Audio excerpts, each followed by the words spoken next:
He was a crime reporter at 17, a World War II combat vet, and one of the hardest-hitting voices in American cinema. Samuel Fuller didn't just make movies, he dropped cinematic hand grenades. From war-torn battlefields to the seedy underworld of American cities, his films are gritty, raw, and deeply personal. Today we're counting down 10 of his best. These are the films that showcase Fuller at his boldest, most innovative, and uncompromising. Stick around to see why Pickup on South Street 1953 isn't just my favorite, it may be the most definitive American film noir. Let's dive in. Number 10, Dead Pigeon on Beethoven Street 1973.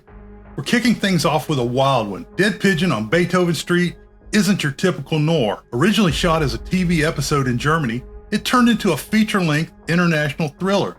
The plot follows an American PI investigating a blackmail ring in Cologne. It's full of Fuller's sharp satire, action, and self-aware pulpiness. Dead Pigeon on Beethoven Street was his first film in years, and it marked a big comeback. Blue-eyed Glenn Corbett stars, and Fuller's real-life wife, Krista Lang, played a major role.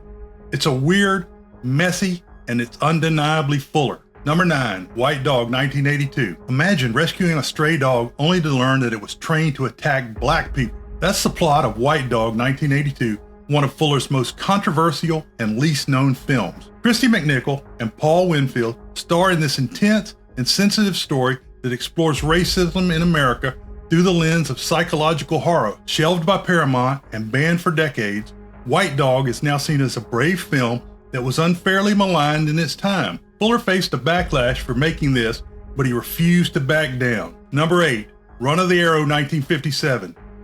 After the Civil War, a bitter Confederate soldier heads west, joins a Sioux tribe, and tries to leave America behind. Run of the Arrow isn't just a Western, it's about identity, belonging, and betrayal. Rod Steiger gives a powerful, internalized performance, and muscled Charles Bronson is along for the ride. This film broke ground by using real Sioux language and being one of the first to feature blood squibs on screen. If you like revisionist westerns, this one paved the way. Number 7, The Crimson Kimono 1959. A noir mystery set in Los Angeles, Crimson Kimono tackles racism along the way. Still, it's about a lot more than murder.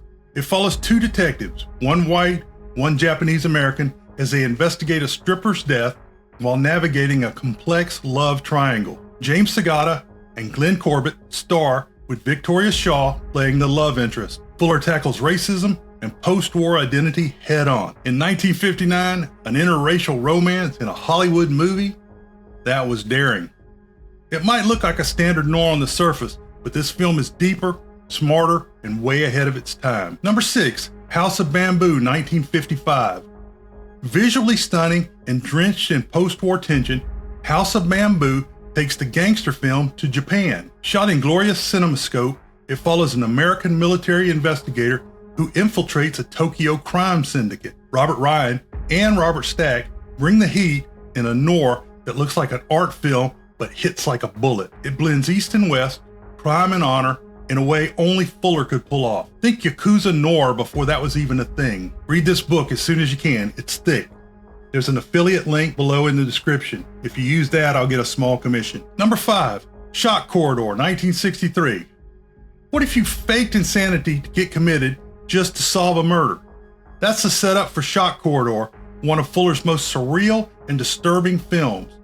A journalist descends into madness while trying to crack the case inside a mental institution. It is a bold, blistering attack on American society with commentary on racism, Cold War hysteria, and the fragility of truth. Peter Breck leads the cast, and the film's dreamlike visuals stick with you. It's messy, intense, and unforgettable. Number 4, The Steel Helmet 1951. This was the first American film about the Korean War, released while the war was still raging.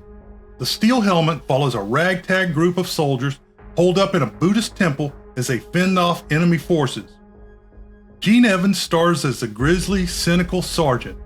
Fuller's own World War II experience is all over this film.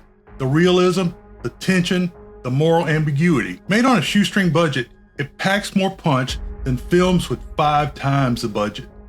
The Pentagon hated it, critics loved it. Number 3, The Naked Kiss 1964. A woman with a past tries to build a new life in a small town, only to find something darker than anything she left behind. The Naked Kiss is raw, tragic, and confrontational. Constance Towers stars as a former prostitute, and the film delves into trauma, sexual abuse, and societal hypocrisy with razor-sharp precision. It opens with one of the most shocking cold openings of any of the 1960 movies. This film shows again that Fuller will go where most directors won't. Number 2, The Big Red One, 1980. Samuel Fuller waited decades to tell this story. The Big Red One is based on Fuller's experience in World War II.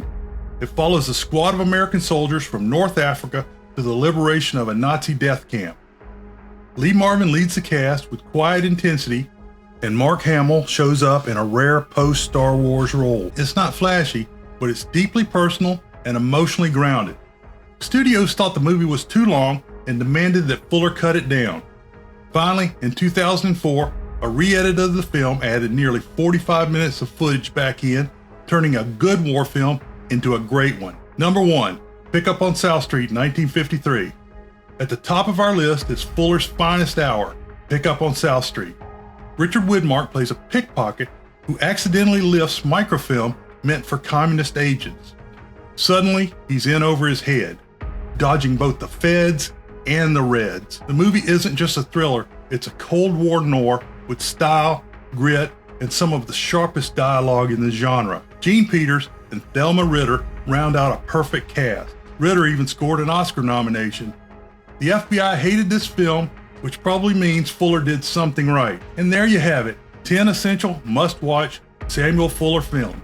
He was a master of doing more with less, and he never shied away from controversy or raw emotion. Pick Up on South Street 1953 is my personal favorite, but Run of the Arrow 1957 and The Big Red One 1980 are right behind it.